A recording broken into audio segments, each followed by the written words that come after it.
Hey folks, is Terraform your favorite infrastructure as a code tool?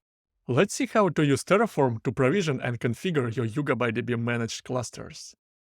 Let's start by configuring YugabyteDB Managed Terraform provider and defining a variable for the authentication token. Speaking of the token, you can easily create it using the YugabyteDB Managed Access control panel.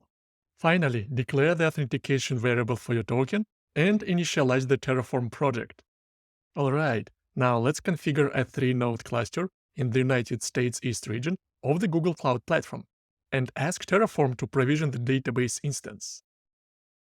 Excellent! The multi-zone cluster is up and running within a few minutes. Lastly, suppose we need to scale the cluster horizontally to 6 nodes and vertically by provisioning more CPUs and disk space for each node instance.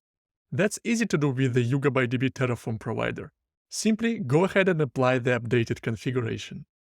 And just like that, the upgraded 6-node cluster is ready in no time.